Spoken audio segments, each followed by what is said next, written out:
Hola, soy Celia Ferrero, vicepresidenta ejecutiva de ATA, la organización de autónomos más representativa de España. Los autónomos representáis el 17% de la población ocupada y cerca del 40% del PIB. Es decir, sois la base de la economía. Y ante esta situación de coronavirus y con las medidas que han salido hace poco, las medidas extraordinarias del Real Decreto, entendemos que tenéis muchas dudas. Por eso haremos una serie de vídeos para intentar responder a todas esas dudas que ahora mismo os acechan. En relación a las medidas extraordinarias que se han tomado y que os afectan directamente, hay que diferenciar entre dos paquetes. Las que se tomaron en el momento de que se declaró el estado de alarma y las que se tomaron en el último Consejo de Ministros el 17 de marzo y que entran en vigor el 18 de marzo. En relación a ese primer paquete de medidas, hay que decir que ha habido dos grandes modificaciones. La primera es que todos aquellos autónomos infectados por el coronavirus o que estén en cuarentena precisamente porque algún familiar lo tiene, podrán solicitar la baja por incapacidad temporal que se asimila a la baja por accidentes de trabajo y enfermedad profesional. Es decir, que se cobra la prestación desde el primer día. También se podrán aplazar todos los impuestos, es decir, todos los impuestos a los que nos veríamos obligados a tener que pagar desde ese momento hasta el próximo 30 de mayo, sabiendo que el próximo plazo de autoliquidación es el 20 de abril en relación al IVA.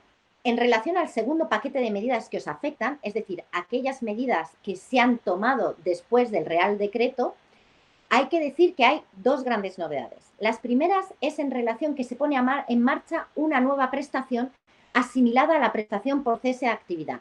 Y esto en dos casos, por fuerza mayor o porque hemos visto reducir nuestra facturación durante este mes de marzo en más de un 75% con respecto al promedio de facturación de los últimos 6 meses.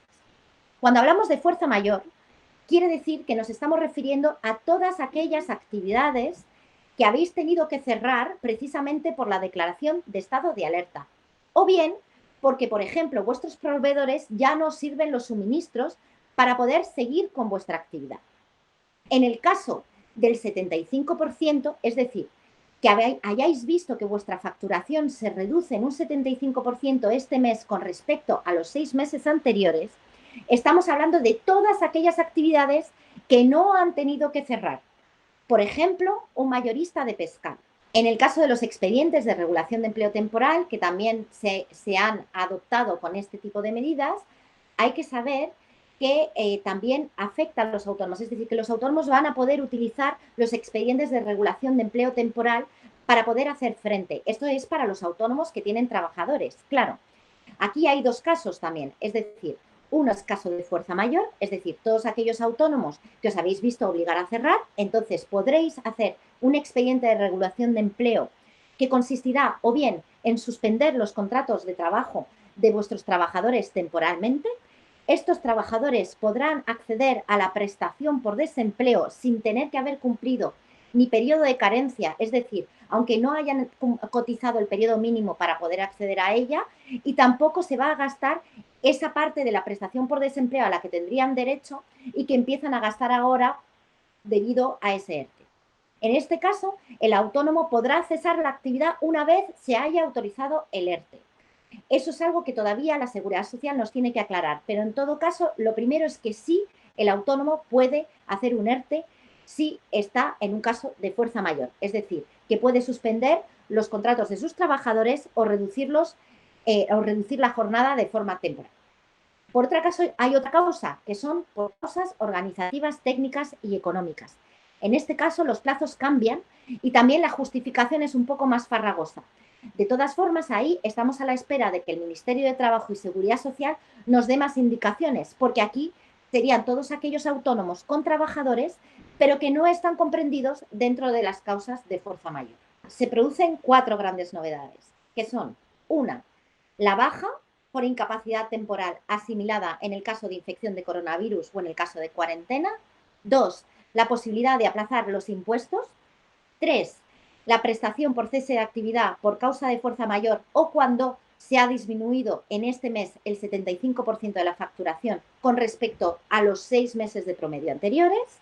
Y la cuarta y última novedad es que los autónomos con trabajadores podrán hacer expedientes de regulación de empleo temporales, es decir, suspender los contratos de forma temporal de sus trabajadores o reducir su jornada. Y esto también en dos supuestos. El primero, en caso de fuerza mayor, es decir, que se hayan visto obligados a cerrar su actividad por el estado de alarma o bien que efectivamente haya una relación directa con ese estado de alarma y puedan demostrarlo. Y la segunda, por causas organizativas, técnicas y económicas, en el caso de que no estén en estos supuestos. En relación a estas novedades, nosotros entendemos que estas medidas son positivas, es decir, evidentemente van a ayudar a muchos autónomos, pero hay otros autónomos que se quedan fuera, que son todos aquellos que no están en ninguno de esos dos supuestos, ni para la prestación por cese de actividad, ni que son autónomos con trabajadores y pueden, por tanto, acogerse a los ERTES. En este caso, nosotros hemos solicitado que haya una exención de cuota, es decir, una suspensión de las cuotas de los trabajadores autónomos durante 2 meses. Esa creemos que es la gran laguna. En cuanto a las dudas, hay una duda que es esencial, que es si los autónomos con trabajadores que van a acogerse a los ERTES podrán también cesar en su actividad. Ahora mismo no está claro, puesto que el cese de actividad obliga a la baja en el RETA. Por tanto, con respecto a todas estas medidas, todavía caben muchas dudas e interpretaciones y no sabemos exactamente cómo va a afectar a cada uno de los colectivos que conformáis el gran colectivo de autónomos, ni las consecuencias que va a tener, por ejemplo, a aquellos que tienen tarifa plana, por ejemplo, a aquellos que tienen licencias como los taxistas, licencias administrativas. Es decir, queda mucho por aclarar. Aún así, seguiremos trabajando para ello, es decir, para tener todas esas dudas resueltas y estar a vuestra disposición. Os iremos informando en función de cómo evolucione tanto la situación como las medidas. Puede que en los próximos días haya nuevas medidas. De todas formas, os animamos a trasladarnos todas vuestras dudas que intentaremos seguir respondiendo. Muchísimas gracias por vuestra atención y mucho ánimo.